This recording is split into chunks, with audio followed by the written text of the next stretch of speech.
Hello, YouTube, and welcome to Livefire, our weekly show on Hangfire TV. I'm Jeremy. I'm Cosmo. And I'm Ken. On tonight's episode, we're going to talk about our history with firearms, what it means to us, and the items that we are passionate about. So, Cosmo, tell us a little bit about your history with firearms. Well, I started shooting with a grandfather, probably, 10 years old? I don't even remember. It's been a long time, but he used to take us to the range. We used to shoot mostly 22s until the one time they convinced me to shoot the M1. I was probably like 12. I don't know exactly, but Did you have a shoulder after that? yes, because I fired it once and then I gave it back. I'm like, okay, thank you for letting me try that, and never again. That was a long time ago, but more recently, I got into firearms again about 6 years ago now.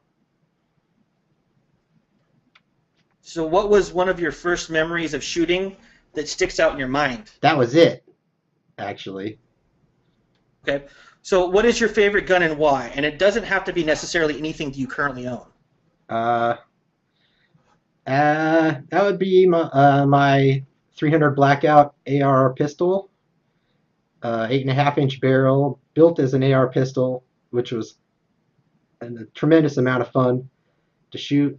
And then it was converted into an SBR, and it's even more fun now. I think it's awesome because it's so light. And have you done any competitive shooting? Why or why not? No, mostly because I'm scared. I don't want to look stupid in front of big groups of people. But crap, what am I doing on everybody has YouTube? to start somewhere. I just realized I'm looking stupid in front of millions of people right now. I should do competitive shooting. It can't be that bad. If I can do it, you can do it. I still and if probably you kick both your butts. What? Oh, and the other reason is because I suck at shooting. I'm really shaky, and I'm more of a plinking and blowing up stuff on the side of the hill kind of person, you know? Well, so talking about your AR pistol, I know some states have laws and restrictions on certain type of firearms, but if you could change one thing about the gun laws in our state, what would it be? I think it would be awesome if we were... Oh, we're in Washington, by the way. People Yes, probably we're in want to know. Washington. Yeah, all three of us. We're not allowed to have machine guns here, and I think that's a damn shame. The only good thing about the fact that we can't have them is it removes the temptation for me to pay such a ridiculous amount of money for one gun. So if it was legal, I'd be trying to figure out how to do it. I'm sure I would. And I know there's in our state, FFLs can get machine guns, and I actually know a guy here in town that actually has 5 original M1A1 fully automatic from the 60s that he is hoarding. So, and I think they're about 25 grand a piece. They're not cheap. Lucky bastard. That's outrageous. Right? But that's what the pre-ban weapons are going for. That plus, like, yeah, that. I know there are some of them that'll go for 100 grand. Yeah, add that third pinhole in an autoseer to an AR, and it goes from $100 lower to 12 grand or whatever. Yes, exactly. And if the serial number is pre-ban too, as well. So I suppose So you would change the laws that we could own them in Washington State, but then we still couldn't acquire them. Right. That's what I was going to say next. The best thing would actually be if the registry was reopened so that people could acquire new machine guns again. And maybe if that happened, the law in the state would change too. Right, because I know in Washington they try to keep the state constitution pretty similar to the federal constitution as far as gun rights are concerned. Right. So we lost the right to own SBRs when the assault weapons ban happened, and we only just recently got that back, even though the ban expired a while ago. And I heard that they're not trying to do anything with short barrel shotguns either. Yeah, there's probably not enough people to care because it takes a lot of work to push those laws through and make things change. Right. So, Ken, Yes, Cosmo. Okay, just making sure you're listening. Tell us about your history with firearms. My history has been quite short, actually. I've only been involved in the firearms world for probably the last 5 or 6 years. Always interested in firearms as a child. My father had a few handguns that he showed me, but it never took me out shooting. And then I met my wife, and she was into firearms and owned a couple of rifles, and that kind of just spawned getting into sport shooting and building AR-15s and conceal carry. Okay. So, what's one of your first memories of shooting? Um, Going to the range and shooting my wife's 8 millimeter Czechoslovakian Mauser for the first time and it taking my damn shoulder off. That was like 4 years ago, or 6, right? Yeah, like I said, prior to my wife, I didn't have any You never went shooting interactions at with all, firearms. Nope, even living in a house that had guns in it. I didn't. That's weird. That's interesting, actually, because I think one of the things that people that are into firearms do is they want to get their kids into it and get the next generation of gun owners, you know, set up. Absolutely. I But agree. But you need to start. There's a place where you need to start, and where you need to start at is the first steps are teaching them the full rules of firearms. You know, they need to know that and ingrain that into their head before you even decide to take them out to a range. Because if they don't know the rules, what are you going to do? Teach them out on the range when now we're going to shoot now. You yeah, need to ingrain that that's too information scary. first, and then once they have that down is when you can actually take them to the range and teach them. Start with a And BB gun or something. or like for me, what I'm going to do is a single shot bolt action 22 rifle. Oh, like what do they call it? A cricket, I think. It's old. It's from the mid 1930s. It's a uh, Western Ward. It's like I think it was sold in the Montgomery Ward's department store when those places were around. And finding parts for it is impossible, but it shoots, and that's the important thing. Hmm. Okay. So, Ken, Yes. question number 3. What's your favorite gun and why? It doesn't have to be something you own. My favorite gun would be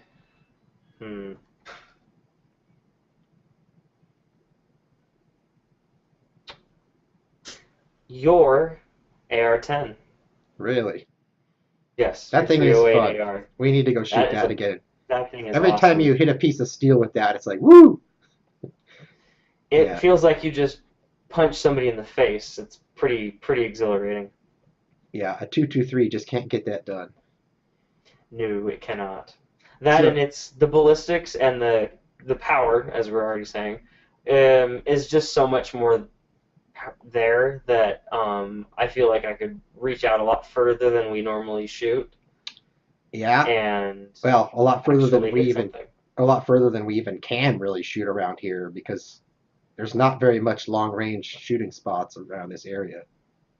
Well, then you guys need to come over to the east side, where the range about 10 minutes from my house has a 1,000-yard range. I can't even see 1,000 yards. That's stupid. Well, then You can't even hit quit 200 complaining yards. about Yeah, yeah, having long distance. Hitting the steel at 200 yards is enough for me.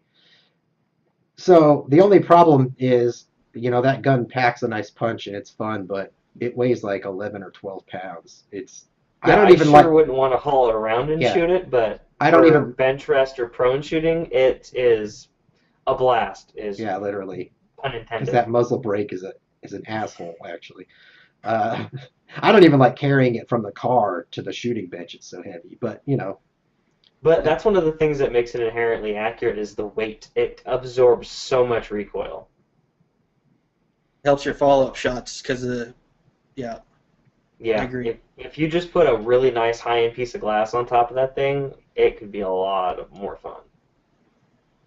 what? You don't like my primary arm scope?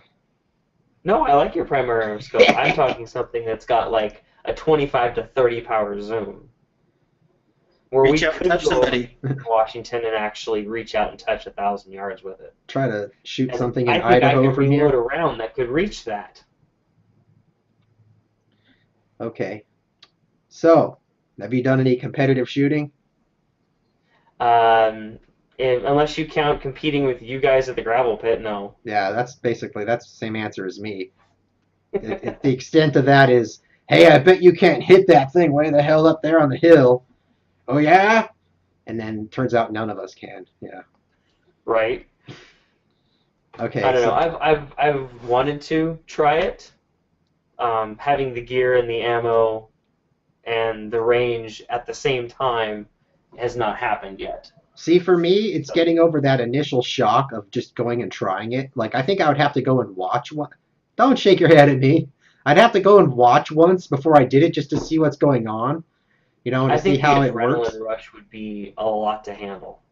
No, here's what you guys need to do. You guys need to quit being your lazy selves and get I'm your not butt lazy. over here, and I will take you to a competition, and I will walk you through how to shoot a competition.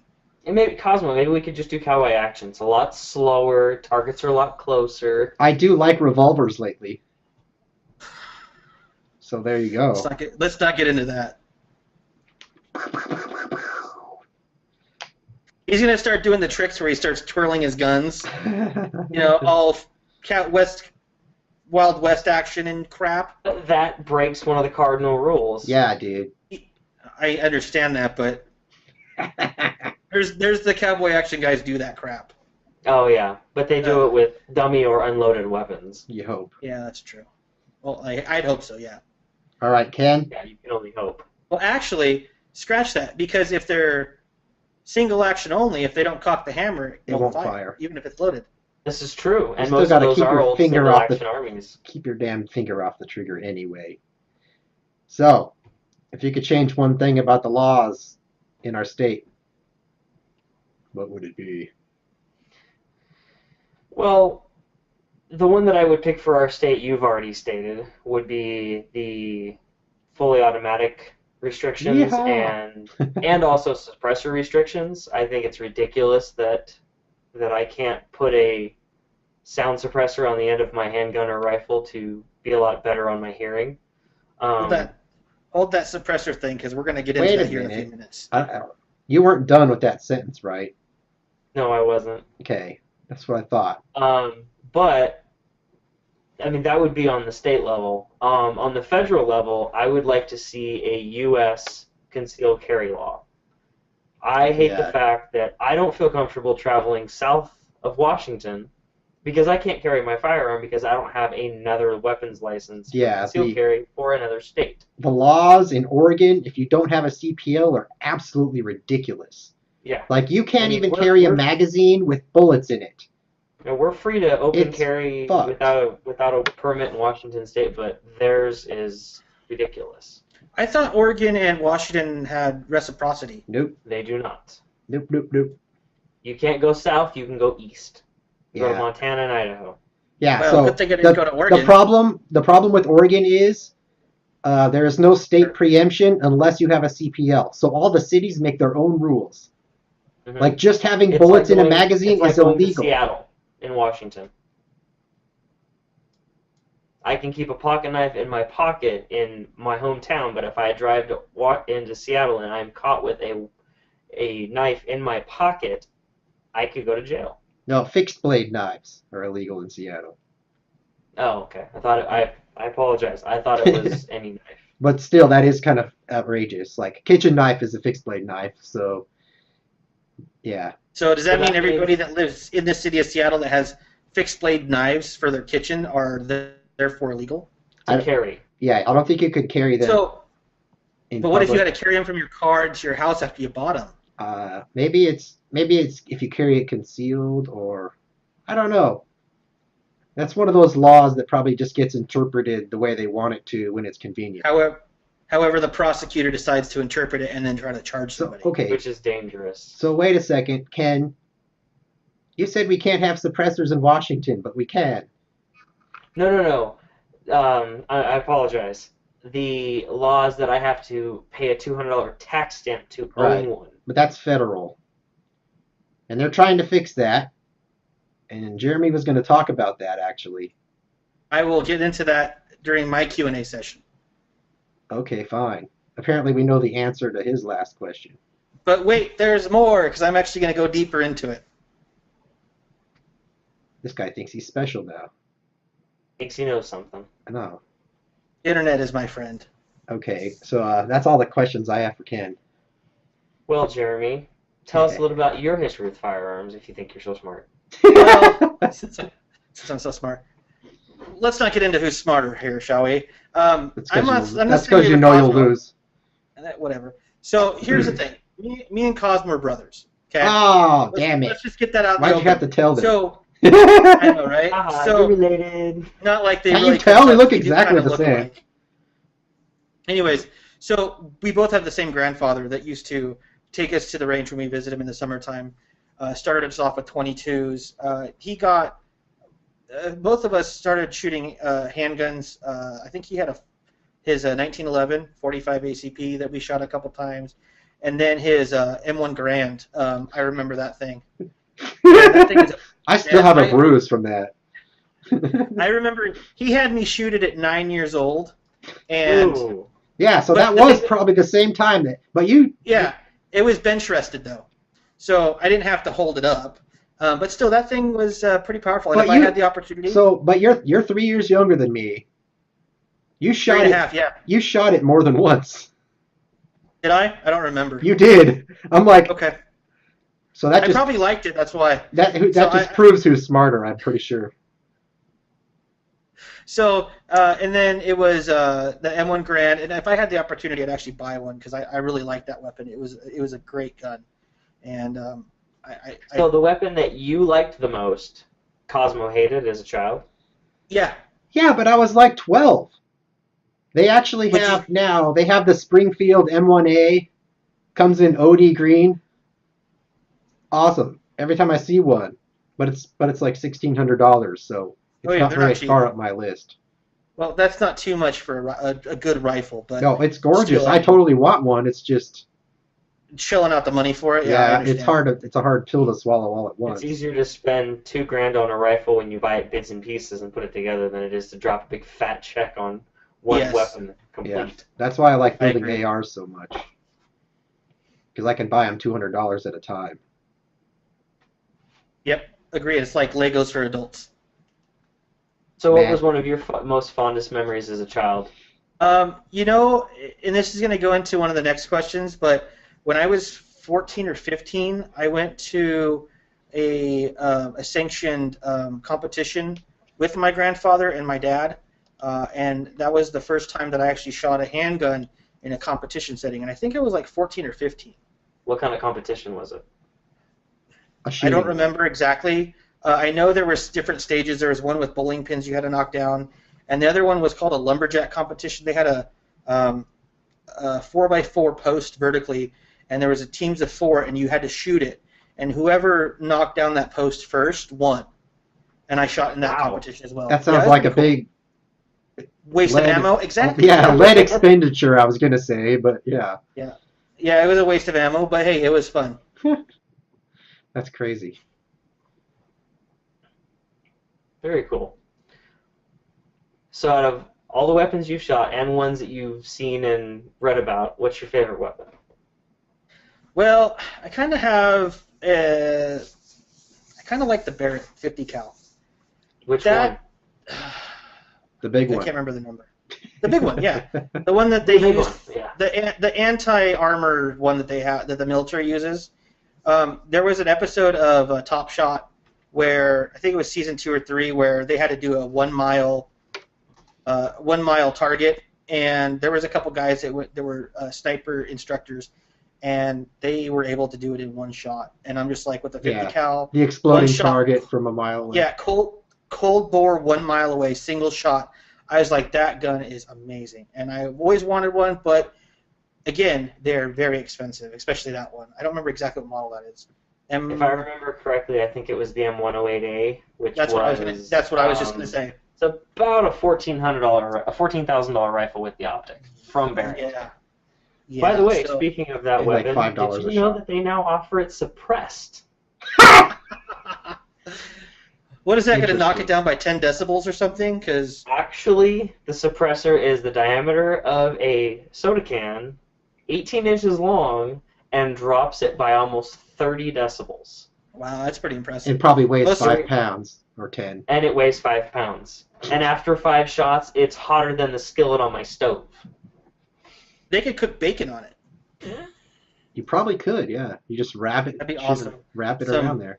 Some gun bacon. Mm. Gun Get a bacon. little bit of that gun oil on it. Barrett bacon. So with all Delicious. your talk and smack, we assume that you shoot pistol competition. Yes. Let's talk about that a little bit. I am a classified shooter with in USPSA. I Classified. shoot. Well, you just told everyone now. It's totally you spilled the beans. No, the classifier system is your ranking compared to other people, and the class that you're in. So, Wait, Cosmo, have we been read in on this? Huh? Have we been read in on this? He says it's classified. I know. That's what I'm saying. It's like I don't think we have the clearance, dude. You're just telling. You know that everybody's gonna see this later. yeah. No. So it's called the classifier system. It goes from D, C, B, A, Master, and Grandmaster. So I shoot about once or twice a month. USPSA is a really great, fun event. You shoot about 100 rounds, 100 to 200 rounds per event, and you're probably only behind the trigger for about a minute the entire day Dude, because wait, it's what? so fast. 200 rounds in a minute? Well, if you Your take math needs some work. I'm pretty sure. If you take your stage times and you add them up, then you're looking at like maybe a minute or two total time to run all the stages, and you're doing 20 to 35 rounds per stage. So if there's 4 or 5 stages, you're looking at over 100 rounds. So I do that. I've been doing it for about 5 years now. It's the most fun you can have with your clothes on, is what I say. It is a blast. I've heard people say that before. And I swear, if you guys need to get your butts over here, let me take you to a competition and I'll walk you through it. Now, the other thing about me is I'm a certified range officer with the National Range Officers Institute. So when it comes to the rules and safety, when it comes to USPSA, I'm able to actually run matches, run stages, and make sure everything's run smoothly and safely. Right on. Very cool.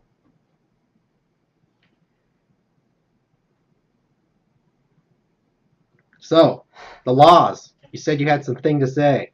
Yes, thank you. I was waiting for Ken to. I know, so was Ken to I. get to that. I was like, He's Ken, asleep over there. What are you doing? Okay, so there's a the law that I would change is actually a national law because you can get suppressors in Washington. However, you have to do the $200 ATF tax stamp because they're an NFA item, and it takes 6 to 12 months just to get your tax stamp back. So you're going to go pay. And a good one is expensive. You're going to pay about $1,000 for a can or a suppressor. It's going to sit in the safe of your FFL for almost a year before you get your tax stamp back. And I'm sorry, but a suppressor is nothing like the movies. You don't get a pew pew pew. It only drops it only drops by about 20 to 30 decibels when you actually fire a shot. However, the good news about that is that if you're using a suppressor for home defense, don't shoot a gun inside your house. You'll blow out your eardrums. However, in a home defense situation, and you have a suppressor, you're going to save your hearing and your family's hearing as well. So, in reality, and the hearing of the dead guy. Don't forget him. we don't care about that dead guy. So, Representative Matt Salmon from Arizona is actually trying to put forth the Hearing Protection Act of 2015. What this is it's a bill that amends the Internal Revenue Code to eliminate the $200 transfer tax on firearm silencers and treat any person who acquires or possesses a firearm silencer as meeting any registration or licensing requirements of the National Firearms Act with respect to such silencer. It says any person who pays a tax on a silencer after October 22nd, 2015 may receive a refund on such tax. So basically what that is, it's removing suppressors from the NFA list so you don't have to pay that $200 tax stamp anymore. You don't have to wait a year for that tax stamp to come back. You can go buy it. Right. So the idea this was would turn firearm suppressors into a firearm accessory, Right. and it'd be registered just like my handgun. Exactly. They And so they treat them like a rifle, right? You have to pass the background check just like you do when right, buying it's a going to gun. go through NICS just like if you were to buy a firearms, but I think they would probably put it as like an other item. Like if you buy an AR-15 lower, they're not supposed to run it as a rifle. They're supposed to run it as an other item, and then specify that it's a receiver. So it would basically do that. What do they call it? An NOA, NOI, any other item, or any other NOW, No, any because other weapon? No, it's not an AOW. That's a no, totally different thing. an AOW I think has like a $10 tax stamp, I think, or $5 I think tax it's stamp. 5. Yeah. $5, Which whatever. is just but bizarre. Yeah, yeah, I think I don't get. And there's I no don't wait get that. time. so. Part of the reason that suppressors are so expensive is that the manufacturer has to Because pay they're that. restricted. Well, the manufacturer has to pay the $200 tax on it, and then you have to Yes. pay it again when you transfer it. So Yep. that $200 is automatically getting added into the price when they built the thing. Yep. Which means there's a limit to how cheap they could possibly even get. So if you take the suppressors off the NFA, and it's not a restricted item anymore, you're looking at probably dropping. That's the price $400 off the price right Yeah. there. 400. You probably can get a decent can for $500 now, instead of 1,000, and you're not going to have to wait a year to get your suppressor. I mean, I think movies have done suppressors injustice because Definitely.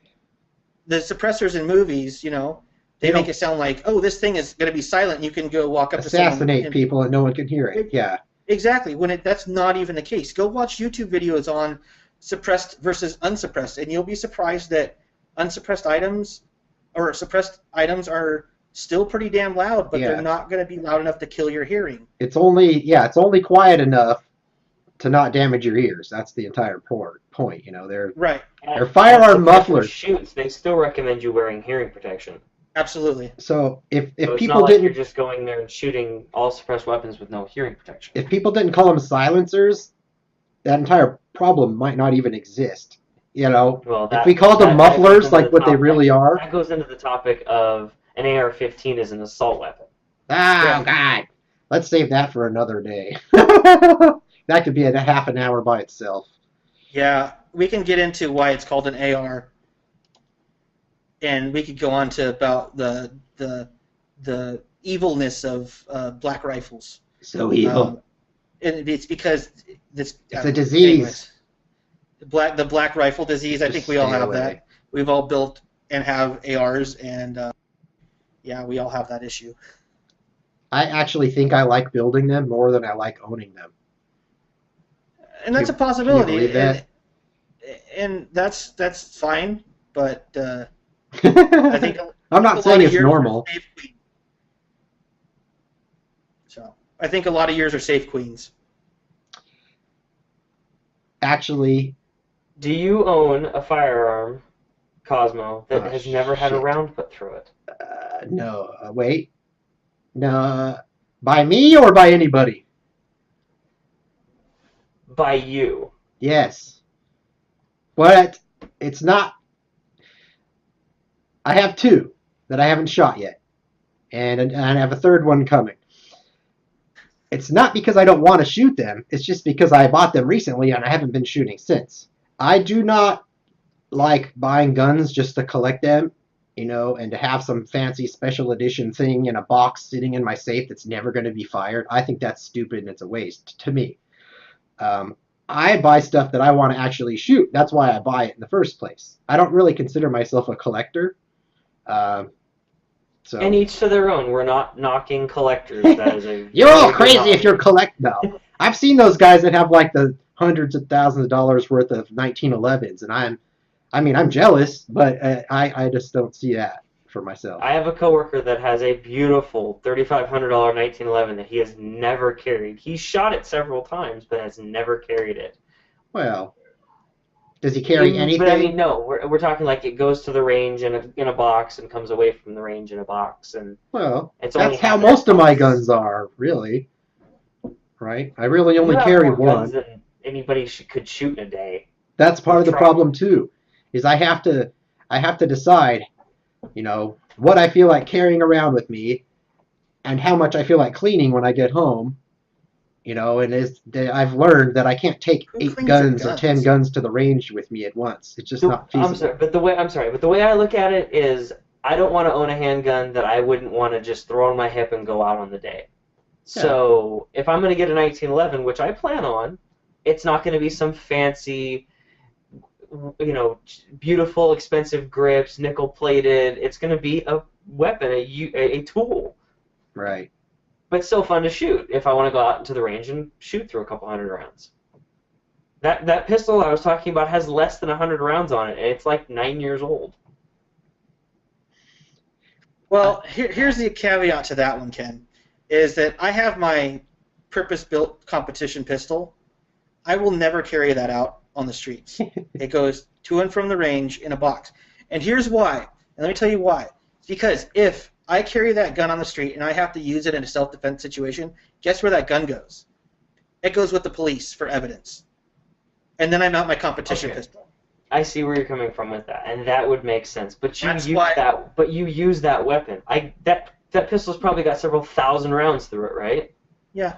Yeah, easy.